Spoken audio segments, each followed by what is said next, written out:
The Kansas frontier stretched endlessly under the star-filled sky of 1884, a vast expanse of prairie grass and scattered settlements, where civilization existed only in small pockets of light, surrounded by the immense darkness of untamed country. Through this landscape moved Elias Boone, a man whose 53 years had been carved by wind, sun, and the constant motion of wheels across rough terrain. He was a freighter by trade, one of the hardy souls who carried goods and mail between the isolated towns and military posts that dotted the territory, connecting communities that might otherwise have no contact with the outside world for months at a time. Elias had been following the freight routes for 20 years, long enough to know every waterhole, every dangerous crossing, and every hiding place where trouble might lurk along the lonely trails. His wagon was his home, his office, and his fortress, loaded with supplies bound for Fort Larned and the scattered ranches that lay beyond. The canvas cover was patched and weathered. The wooden wheels were iron-bound and sturdy, and the two mules that pulled his load were as tough and experienced as their master. He had learned to travel light and fast, carrying only what was essential for survival and trade, but he had also learned to be generous when generosity was needed and safe when safety was possible. The drought had been particularly harsh that summer, turning streams into dry beds and forcing both animals and humans to travel farther in search of the water that meant the difference between life and death in this unforgiving country. Elias had been pushing hard to reach a known water source before his mules gave out, and when he finally spotted the thin line of cottonwood trees that marked the dry riverbed, he felt the familiar relief of a man who had once again found what he needed to survive another day in hostile territory.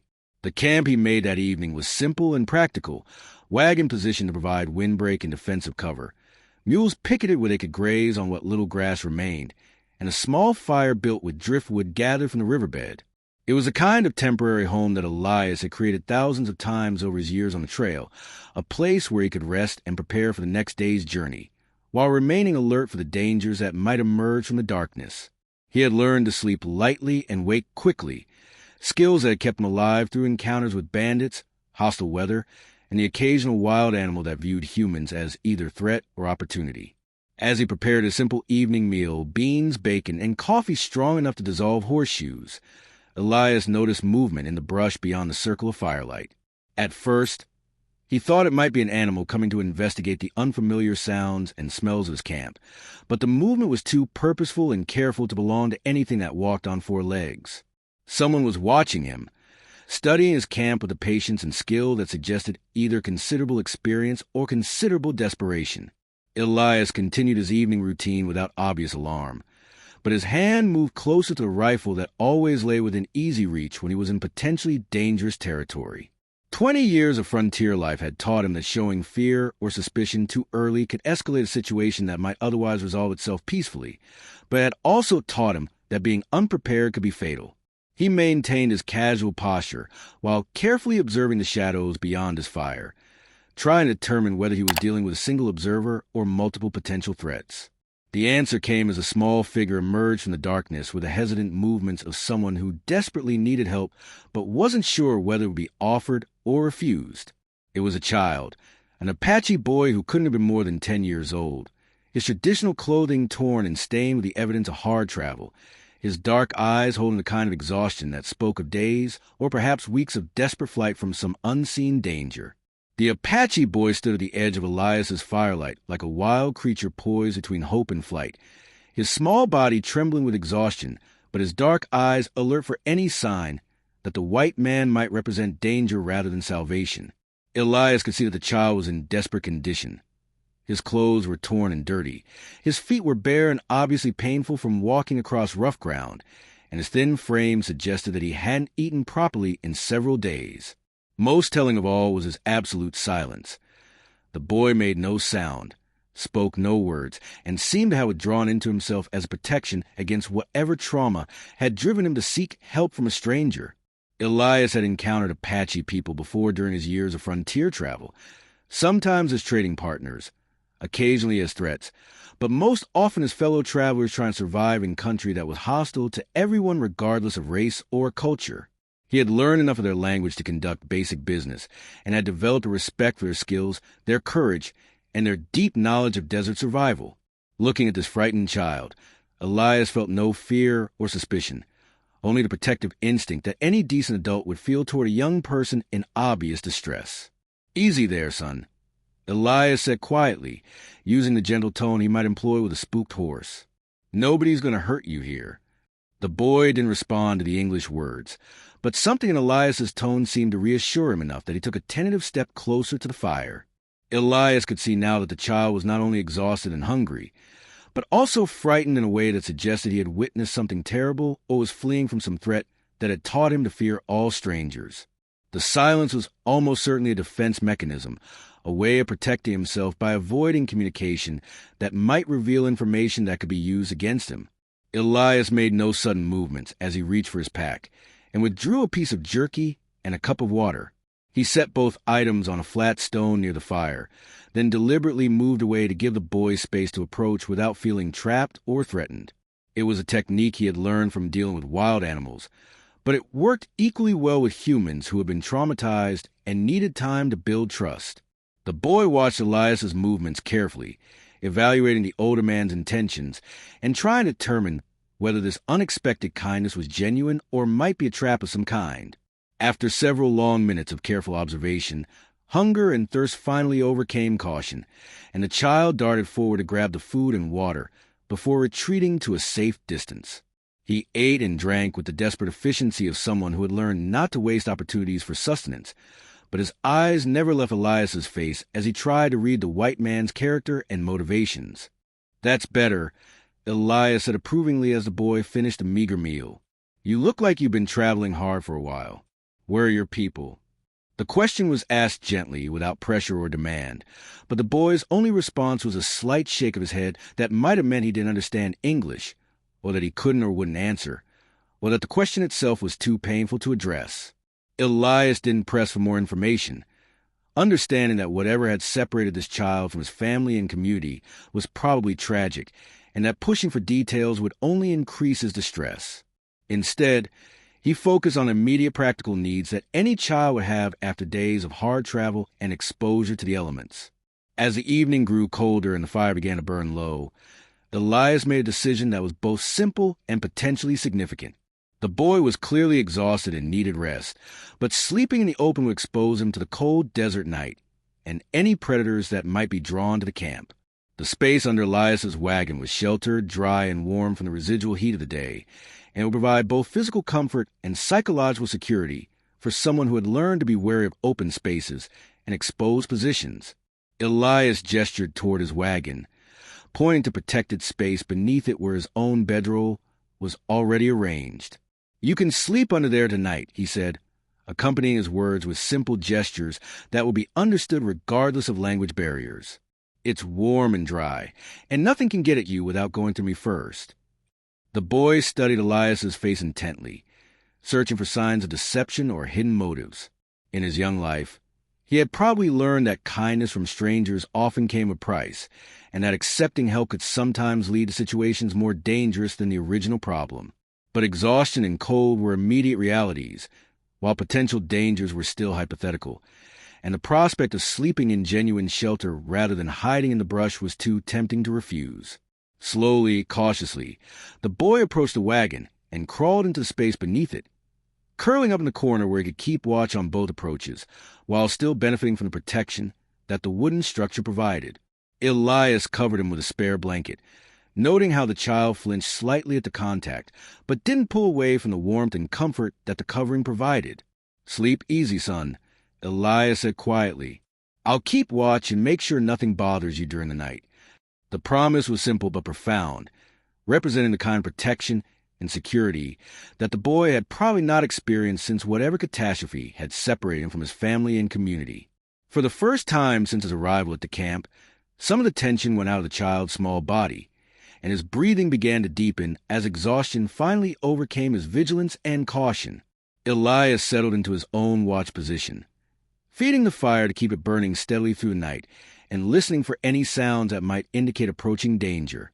His years of frontier experience had taught him to sleep lightly and wake at the first sign of trouble, but tonight he felt a special responsibility to remain alert.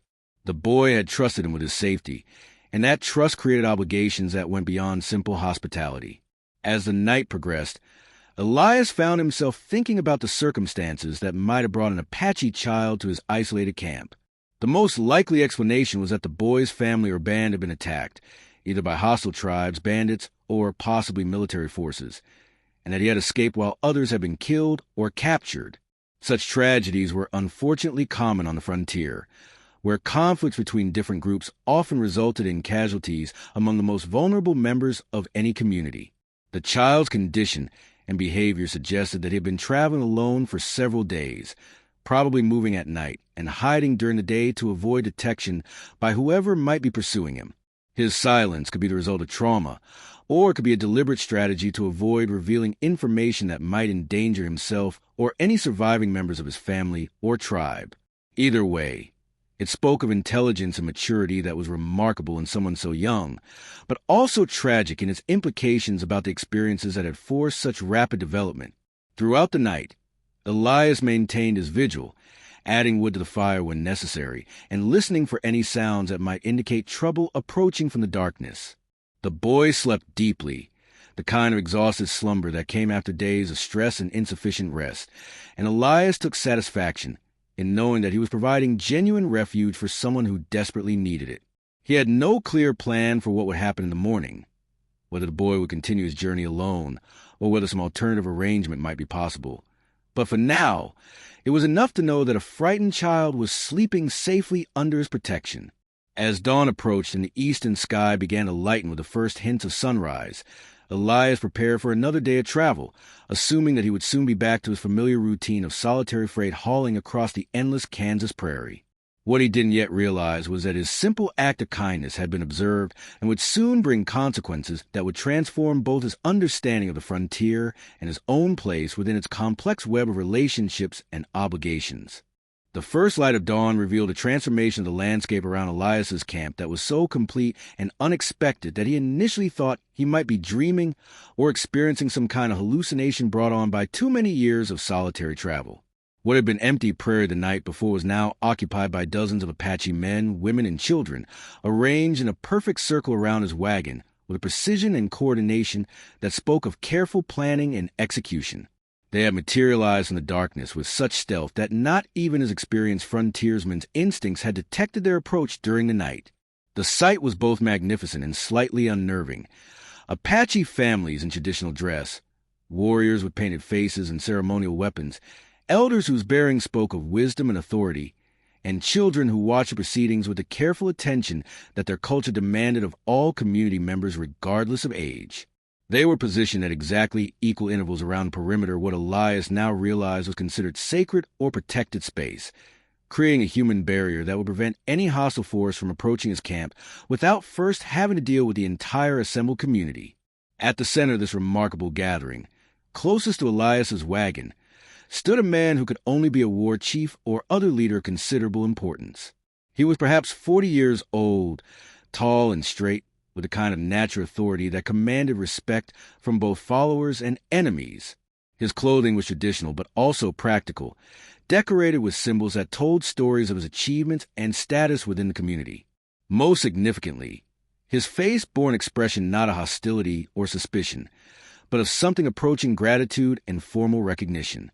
Elias stood slowly, his hand moving instinctively toward his rifle before common sense reasserted itself and reminded him that if these people had intended harm, he would already be dead. Instead, he raised his hands in a universal gesture of peaceful intention and waited for someone to explain what was happening and why his simple camp had become the center of what appeared to be a major tribal gathering.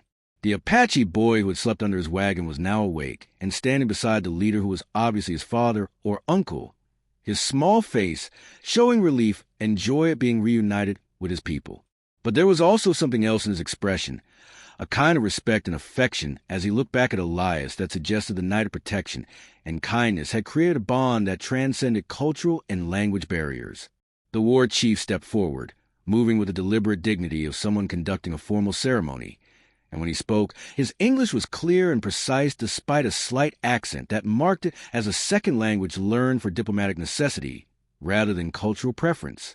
"I am Joseph Two Eagles, the Chiricahua Apache," he said, his voice carrying clearly in the still morning air.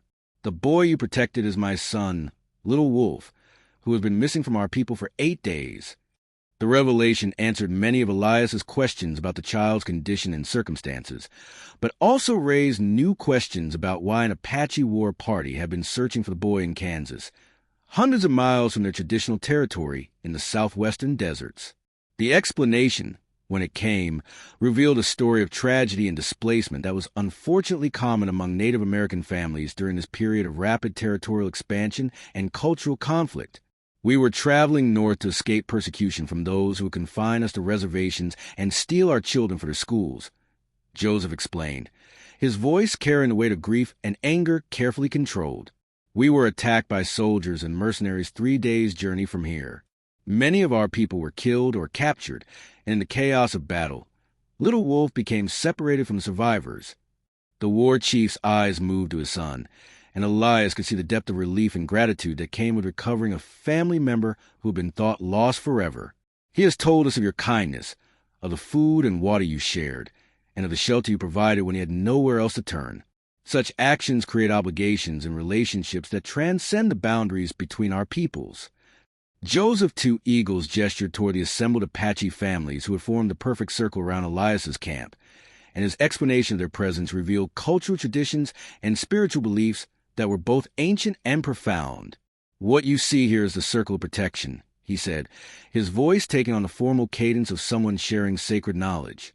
It is an old custom among our people, performed when someone has shown great kindness to one of our children or has acted with honor toward our family and community.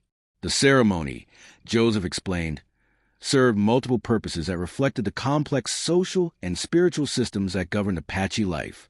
On a practical level, it demonstrated the community's ability to mobilize quickly and coordinate their actions in response to events that affected their collective welfare. On a symbolic level, it represented the bonds of mutual obligation and protection that connected all members of Apache society and could, under appropriate circumstances, be extended to outsiders who had proven themselves worthy of such inclusion. By protecting my son when he was alone and defenseless, you have shown that your heart is good and that you understand the sacred duty that all adults have toward all children, Joseph continued. This makes you part of our extended family, with all the rights and responsibilities that such membership entails. For Elias, who had spent most of his adult life as a solitary traveler with few close relationships and fewer lasting commitments, the concept of suddenly being adopted into an Apache family was both overwhelming and deeply moving. He had performed what seemed to him like a simple act of human decency, but it was being acknowledged as something far more significant. A bridge between cultures that had often been at war, and a demonstration that understanding and respect were possible even in the midst of seemingly irreconcilable conflicts. I'm honored by your words and by your presence, Elias replied, his voice rough with emotions he didn't fully understand. But I'm not sure I understand what this means for the future. What am I being asked to do with these responsibilities? Joseph smiled, the expression transforming his stern features and revealing the warmth and humor that lay beneath his formal dignity.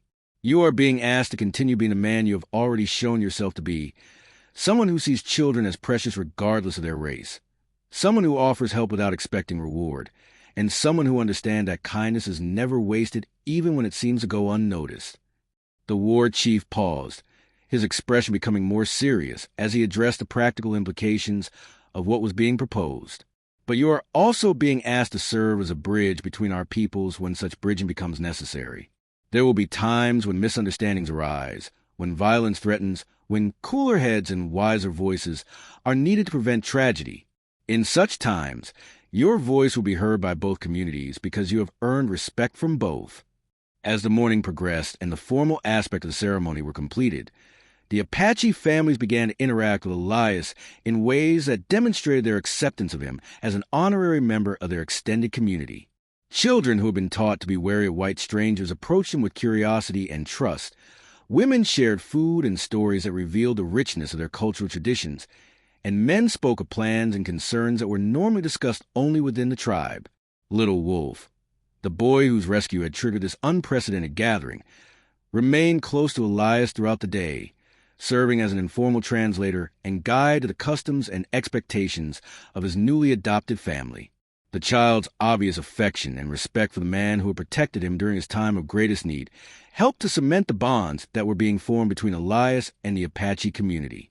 Through Little Wolf's eyes, Elias began to understand that his act of kindness had resonated throughout the tribal community not just because it had saved one child, but because it had demonstrated the possibility for understanding and cooperation between peoples who had been taught to view each other as enemies. As the ceremony continued throughout the morning, Elias began to understand that his adoption into the Apache community involved not just symbolic recognition, but practical obligations and opportunities that would fundamentally change his relationship with the frontier and its inhabitants. The war chief Joseph Two Eagle spent considerable time explaining the complex network of relationships, traditions, and mutual obligations that govern Apache society, and that would now include Elias as a formal member of their extended family. Among our people, family is not determined only by blood. Joseph explained as they sat beside Elias's wagon sharing the simple meal that had been prepared by the Apache women. It is also created through actions, through demonstrations of character, and through the willingness to accept responsibility for the welfare of others. What you did for Little Wolf proves that you understand these principles even though you were not raised in our traditions. The practical implications of Elias's new status were significant and would require him to learn new customs, accept new responsibilities, and navigate relationships that were governed by principles that were different from those that dominated white frontier society. But they would also provide him with protections, opportunities, and connections that would make his work as a freighter both safer and more profitable than it had ever been before. The Apache community had extensive knowledge of water sources, safe travel routes, and political conditions throughout the southwestern territories that would be invaluable to someone whose livelihood depended on moving goods safely across dangerous country. More importantly, his status as an adopted member of the tribe would provide him with safe passage through Apache territory and protection from the various hostile forces that made frontier travel so hazardous for solitary travelers. "Your wagon will be welcome in our camps," Joseph said. "Our people will trade with you fairly and protect you from those who would do you harm. But in return, you must promise to use your position as a bridge between our communities to promote understanding rather than conflict, and speak truthfully about our people when you encounter those who have been taught to fear or hate us." The afternoon was spent in more informal interactions that allowed Elias to begin building relationships with individual members of the Apache community and to gain a deeper understanding of their culture, values, and current circumstances. The stories he heard were both inspiring and heartbreaking, revealing the resilience and dignity of people who had maintained their identity and cohesion despite decades of persecution, displacement, and attempts at cultural destruction. Many of the families in the gathering had lost members to violence, disease, or forced relocation to reservations where conditions were often worse than those of prisoner-of-war camps. Others had children who had been taken to distant schools where they were forbidden to speak their native language, practice their traditional religion, or maintain any connection to their cultural heritage. Despite these losses and challenges, the Apache people had maintained their sense of community and their commitment to preserving their way of life for future generations. As the day progressed, Elias found himself deeply moved by the stories of courage, sacrifice, and determination that characterized the Apache experience in the modern American West. These were not the savage raiders of popular imagination, but intelligent, complex people with sophisticated social systems, deep spiritual traditions, and profound understanding of how to live in harmony with the harsh but beautiful landscape that was their ancestral home. Their willingness to accept him as a member of their community represented not just personal honor, but an opportunity to bridge the gap between two cultures that had been taught to view each other as irreconcilable enemies. Little Wolf remained close to Elias throughout these interactions, serving as both translator and guide, while also demonstrating the obvious affection and trust that had developed between them during their brief but significant encounter. The boy's presence reminded everyone present of the circumstances that had brought them together and reinforced a message that individual acts of kindness could have consequences far beyond their immediate scope. As the sun began its descent toward the western horizon, painting the Kansas prairie in the golden light that made even the harshest landscape beautiful, the Apache gathered and prepared for departure with the same quiet efficiency that had characterized their arrival. But before they left, Joseph Two Eagles presented Elias with gifts that would serve as both symbols of his adoption into the community and practical tools for his new role as a bridge between cultures. The first gift was a traditional Apache medicine bag, crafted from soft deerskin and decorated with beadwork that told the story of protection, wisdom, and safe travel. Inside the bag were sacred objects and medicinal herbs that would provide spiritual protection during dangerous journeys and serve as proof of his status within the Apache community when he encountered other tribal members in his travels. This will identify you as family to any Apache you meet, Joseph explained as he placed the medicine bag around Elias's neck. It carries the protection of our ancestors and the blessing of our medicine people. Wear it always, and it will remind you of the obligations and privileges that come with being one of our people. The second gift was a war lance decorated with eagle feathers and traditional symbols that marked Elias as an honorary warrior with the right to speak in tribal councils and the obligation to defend Apache interests when such defense was needed. The lance was both beautiful and practical, its steel point sharp enough for hunting or combat, its wooden shaft perfectly balanced for throwing or thrusting. But more than a weapon, it was a symbol of trust and responsibility that reflected the community's confidence in Elias's character and judgment. This lance has been carried by warriors of my family for 3 generations, Joseph said with formal solemnity. It has seen many battles and has never been dishonored by cowardice or betrayal. I give it to you with the understanding that you will use it only in service of justice and protection of the innocent. The third and most significant gift was the formal adoption ceremony itself, conducted according to ancient Apache traditions that created bonds as strong as those of blood kinship. The ritual involved symbolic sharing of food and water, the burning of sacred herbs, and the recitation of prayers in the Apache language that called upon ancestral spirits to witness and bless the new relationship being created.